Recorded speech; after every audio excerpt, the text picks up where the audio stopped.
Olá, pessoal. Professor Carlos Wilker. Vamos dar início a mais uma aula de História. Hoje a gente vai falar sobre a formação dos Estados modernos. Vamos lá? Aqui está o nosso roteiro. Final da aula, sempre uma curiosidade. Então, vamos lá. Vamos entender a primeira parte, o fortalecimento do poder dos reis.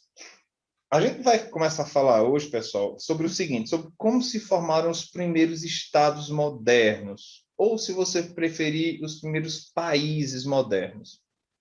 Esses primeiros países vão ser Portugal, Espanha, Inglaterra e França. São os primeiros estados modernos, estados centralizados, organizados, com território, exército, moeda única. Ok? Vamos entender, vamos chamar isso de país, para facilitar. Mas como é que vão surgir esses estados, tudo organizado, com uma burocracia, um poder central, território delimitado?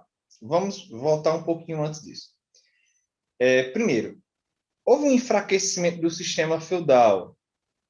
Lembra lá dos feudos, né, vassalos, suzeranos, aquela coisa de clero, nobreza, camponeses, a divisão do feudo, como a gente tem uma imagem aqui, entre manso senhorial, manso comunal, manso servil, manso comunal. Né? Vocês lembram disso, que vocês viram em feudalismo. O sistema feudal era um sistema descentralizado, ou seja, não tinha uma autoridade central que mandava em tudo. Então, cada feudo tinha suas próprias leis, unidades de medida, moedas, impostos, etc. Então, é uma espécie de uma coxa de retalhos, em que cada feudo tem sua liberdade. Então, você não tem um poder centralizado, um poder que organize, que esteja acima de todo. Não, temos poderes locais. Esse sistema vai entrar em crise, vários fatores que vocês já viram, como voltar o crescimento do comércio, não é que deixe de existir o comércio, mas o comércio volta a crescer, vai haver novamente um crescimento urbano, temos a questão da peste negra, enfim, vocês já viram isso aí, essa questão dos crises do sistema feudal. Alguns monarcas eles vão se aproveitar desse cenário de enfraquecimento do sistema feudal para concentrar e unificar os feudos em reinos centralizados. Então, aquele poder que era descentralizado, que era todo dividido, vai passar a se unificar. E agora você tem uma autoridade central, que no caso vai ser um rei. E aí temos a formação. O que é a formação dos estados modernos? É esse processo de centralização. Agora você tem um poder central comandando tudo, sem ser mais essas divisões, essa coxa de retalhos que eu usei como analogia. Os primeiros estados modernos que surgem, como eu já falei, Portugal, Espanha, Inglaterra e França, né? São os primeiros países que vão ter uma autoridade central, aquela coisa tal como eu já expliquei, um exército próprio, moeda própria, unidades de peso e medidas próprias. Okay? Então, temos essa formação. Aqui temos um pouco aqui sobre como era o sistema feudal, feros, nobres, guerreiros, servos, né? Temos o senhor feudal. Veja que o senhor feudal no feudalismo ele meio que está por cima de tudo, né? Que é o senhor dono do feudo. Com essa mudança na entrada da formação dos estados modernos, que é o século XV, o século XVIII, né? Aí na Idade Moderna, então isso muda aqui. Então agora nós vamos ter o rei acima, né? Nós vamos ter o rei acima da burguesia, da nobreza, do clero. Temos um rei como autoridade central. Novos aliados dos monarcas. Quem foram os aliados desses reis? Professor, existia rei durante o feudalismo? Sim, mas com poder muito abalado. Porque vai prevalecer os senhores feudais, né? Esses domínios locais. A nobreza, primeiro, que ela vai apoiar esses reis, vai passar a dar poder a esses reis. Por quê? Primeiro, uma forma de manter privilégios. Haviam algumas revoltas e a nobreza precisava de alguém para protegê-la, precisava de alguém para lhe oferecer proteção. Então, ela encontra isso nos reis. E a nobreza, ela vai encontrar certas formas de você manter privilégios, né, em relação ao rei. Como, por exemplo, o rei não vai cobrar impostos, né, e esses nobres vão receber pensões. Professor, os nobres estão ganhando isso do rei. E o que é que o rei ganha em troca? Apoio. O rei vai ganhar apoio desses nobres a gente vai ver que esses nobres vão legitimar. O que é legitimar? Vejam só, teoricamente, o monarca absolutista, como o próprio nome diz, ele tem poderes absolutos. Aí meus alunos às vezes me perguntam, professor, então pode fazer tudo, né? Então, olha, teoricamente um rei poderia fazer tudo, se ele tem poderes absolutos. Mas ele precisa de uma legitimidade. O que é legitimidade? Ele precisa de uma aceitação. Por mais que ele tenha poderes absolutos, ele não vai conseguir governar se as pessoas aceitem ele como rei. E a nobreza, ela vai dar essa legitimidade ao rei. A partir do momento que a nobreza ela reconhece o rei como autoridade, isso dá uma legitimidade, dá uma moral, vamos dizer assim.